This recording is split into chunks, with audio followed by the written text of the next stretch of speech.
Hai rekan-rekan sekalian, senang sekali bertemu dengan Anda semuanya. Saya Heri Santoso, nanti ada topik yang sangat menarik. Bertemu kembali di acara Ngulek, yaitu ngulas berbagai hal secara edukatif. Nah, topik kali ini sangat menarik. Saya akan undang seorang pakar gizi atau ahli gizi, seorang dokter, untuk kita bahas sama-sama. Topiknya apa? Mari saya panggilkan dulu Dr. Irin Gabriela. Mari dok, silakan sini. Nah, rekan-rekan, ya ini adalah Dr. Irin Gabriela. Topik kita hari ini apa dok?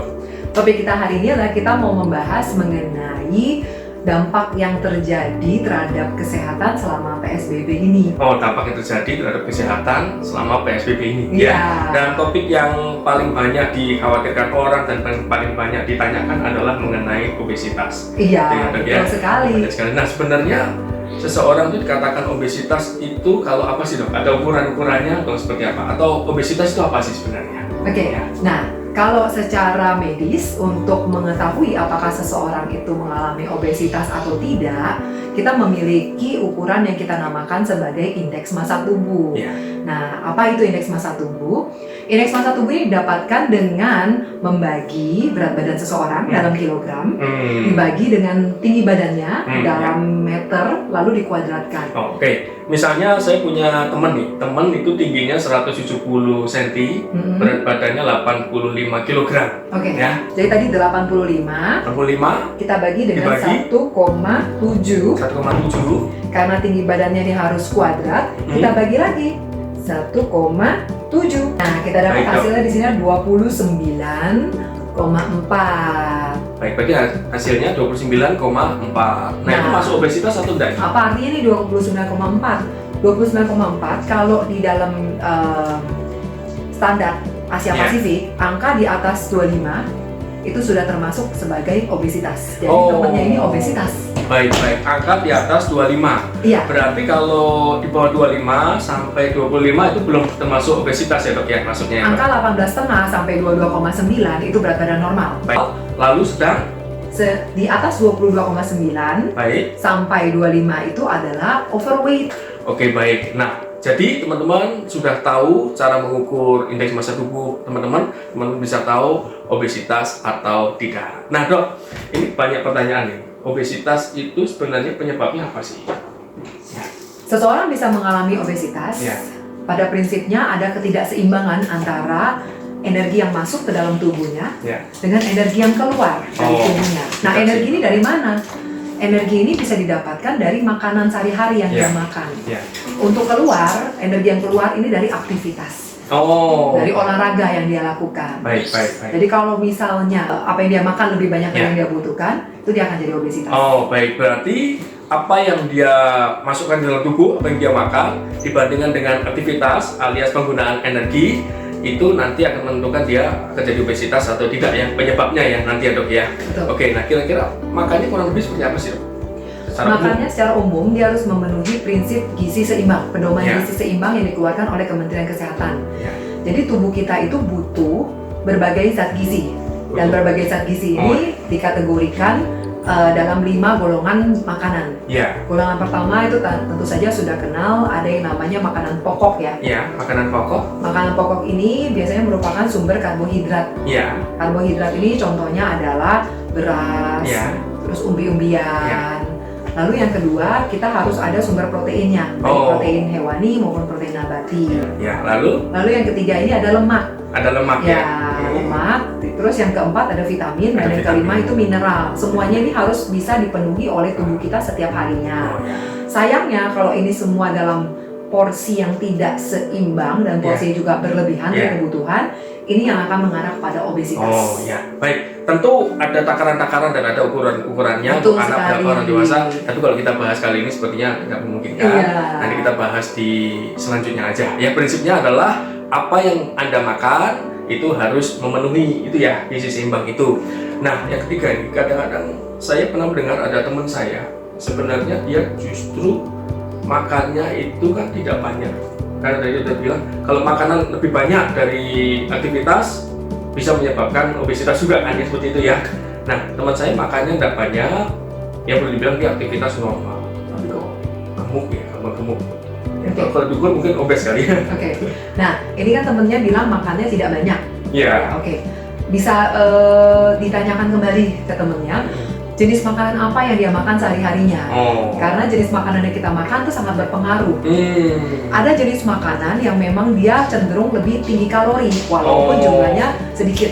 Contoh, kalau misalnya kita makan martabak manis, itu satu potongnya itu bisa sekitar 150 kalori, sampai juga ada yang 300 kalori, tergantung apa yang menjadi isian dari martabak tersebut. 150 sampai 300 kalori. Ya. Nah, ini kalau kita bandingkan dengan kita makan apel untuk dapat 300 kalori, itu apel sejumlah 4 buah. Apel 4 buah itu jadi kita makan martabak manis satu potong itu bandingannya sama apel 4 buah ya. Iya. Wah, berarti ini perlu kita pertimbangkan nih ya. Kayaknya makannya sedikit tapi makan martabaknya berapa potong gitu ya. Iya. Karena orang Indonesia itu berpikir kalau baru makan martabak atau apa itu belum makan. Kalau katakan makan tuh kalau sudah makan nasi itu ya Dok ya. Nah, pertanyaan terakhir nih Dok. Sekarang ini kan musimnya PSBB ya, semua tidak boleh keluar rumah kecuali petugas medis, petugas pemerintahan dan lain sebagainya. Nah, biasanya kan kita beraktivitas nih kalau bekerja. Kalau di rumah tentu saja praktis berbagai aktivitas tidak bisa kita lakukan. Nah, ini bisa menyebabkan obesitas nggak Dok? Adakah tipsnya seperti itu supaya tidak obesitas? Oke, nah karena di rumah aja, yang penting jangan mager ya. Karena kalau misalnya dia malas gerak, dia cuma nonton TV, duduk di sofa, seharian yang dilakukan hanya begitu aja, nah itu resiko untuk menjadi obesitasnya sangat besar. Oh, berarti harus ada aktivitas lain dong? Ya. Kan biasanya kan orang-orang cuma paling nonton TV, duduk di sofa dan lain sebagainya. Iya. Kan di dalam rumah. Jadi aktivitas apa nih Dok yang bisa dilakukan?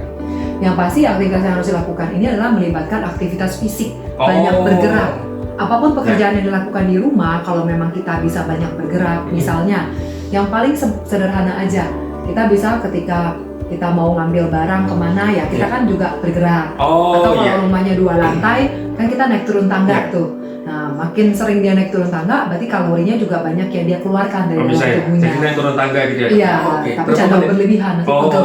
Pegel juga gitu. Berapa menit Dok standarnya? Tetap aja kalau misal mau beraktivitas fisik, ya kalau bisa olahraga lebih bagus lagi. Itu standarnya minimal sehari 30 menit. Sehari 30 menit itu langsung dalam 30 menit atau bisa ya sekali dulu nih, terus lagi sampai total kurang lebih 30 menit. Prinsip untuk berolahraga, kalau misalnya memang belum pernah berolahraga sebelumnya, ya awal-awal itu dilakukan bisa dengan 15 menit dulu. 15 menit dulu. Lalu bertahap ditingkatkan. Baik. Lalu selain olahraga, selain bergerak, apalagi Dok kira-kira? Supaya tidak mengalami obesitas, yang harus dijaga juga adalah makanannya. Olahraga, yang kedua makanannya. Oke, jadi seperti apa? Makanannya yang pasti jangan berlebihan. Jangan berlebihan. Jadi tetap 3 kali sehari gitulah ya, secara umum ya.